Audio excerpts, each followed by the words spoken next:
धेरै बिरामीले भन्नुहुन्छ मेरो मुटु दुख्यो। थाहा छ तपाईँलाई मुटुको दुखाइ र ग्यास्ट्रिकको दुखाइको फरक कसरी चिन्ने? त्यसैले आज म तपाईँहरूलाई मुटुको छाती दुखाइ र ग्यास्ट्रिकको छाती दुखाइको फरक, चिन्ने लक्षणहरू र कहिले तुरुन्त अस्पताल जानुपर्छ भन्ने कुरा सरल भाषामा बुझाउने छु।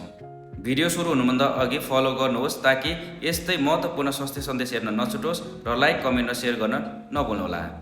अब सुरु गरौँ है। छाती दुखाइ आफैमा रोग होइन, यो लक्षण हो। यो सामान्य ग्यास्ट्रिकदेखि लिएर ज्यानै जोखिममा पार्ने मुटु रोग, हृदयघातसम्म हुन सक्छ। त्यसैले हरेक छाती दुखाइलाई सामान्य रूपमा लिनु हुँदैन। अब सुरु गरौँ मुटुको छाती दुखाइबाट। मुटुको मांसपेशीमा पर्याप्त रगत र अक्सिजन नपुग्दा हुने दुखाइलाई मुटुको छाती दुखाइ भनिन्छ। यो प्राय एन्जाइना वा हार्ट एट्याकमा देखिन्छ।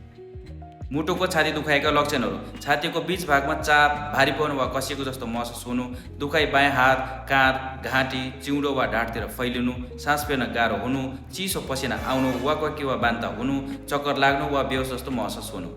मुटुको दुखाइ केही मिनेटभन्दा बढी रहन्छ। हिँड्दा, दौडिँदा, काम गर्दा बढ्छ, आराम गर्दा कम हुन्छ, मुटु ढुकढुक बढ्नु वा बेहोस जस्तो महसुस हुन्छ। यी लक्षण देखिए तुरुन्त अस्पताल जानुहोस्। अब ग्यास्ट्रिकको छाती दुखाइको कुरा गरौँ है।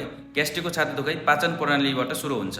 यसका कारणहरू एसिड रिफ्लक्स GERD, पेटमा ग्यास जम्नु, अपच, हाइटल हर्निया र खाना नलीको खिचावट, यसलाई इसोफेजियल स्पाज्म पनि भनिन्छ। ग्यास्ट्रिक छाती दुखाइका लक्षणहरू: छाती वा घाँटीमा जलन हुनु, खाना खाएपछि दुखाइ बढ्नु, ढकार आएपछि वा ग्यास निस्किएपछि दुखाइ कम हुनु, दुखाइ प्राय एकै ठाउँमा सीमित। यो दुखाइ हात वा चिउँडोतिर सरेर दुख्दैन।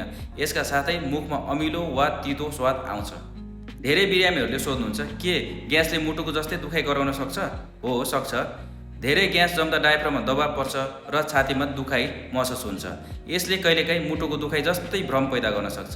तर ग्यासको दुखाइ आउँछ जान्छ, ढकार आएपछि कम हुन्छ, शरीरको पोजिसन फेर्दा बदलिन्छ, एन्टासिड खाँदा कम हुन्छ। मुटुको दुखाइ र ग्यास्ट्रिक दुखाइको मुख्य फरकहरू सुन्नुहोस् है। मुटुको दुखाइ: थिचिएको भारी दुखाइ, हात, घाँटी र चिउँडोतिर फैलिन्छ, चिसो पसिना आउँछ र सास फेर्न गाह्रो हुन्छ, एन्टासिड खाँदा कम हुँदैन।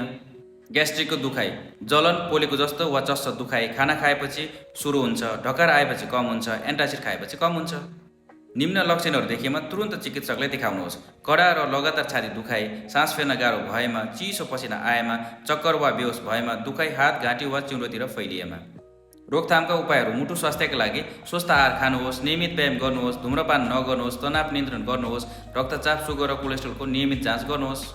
ग्यास्ट्रिक समस्याबाट बच्न धेरै मसलेदार र चिल्लो बोसयुक्त खाना कम गर्ने, खाना थोरै मात्रामा पटक पटक खाने, खाना खाने बित्तिकै तुरुन्त नसुत्ने, ग्यास हुने पेय पदार्थ नपिउने। तपाईँहरूको लागि मेरो अन्तिम सन्देश: छाती दुखाइ डरलाग्दो हुन सक्छ, तर सही जानकारीले सही निर्णय लिन मद्दत गर्छ। आफै निदान नगर्नुहोस्, शङ्का लागे तुरुन्त चिकित्सकलाई देखाउनुहोस्। आजले स्वास्थ्य सन्देश यति नै। फेरि अर्को स्वास्थ्य सन्देशमा भेटौँला। धन्यवाद।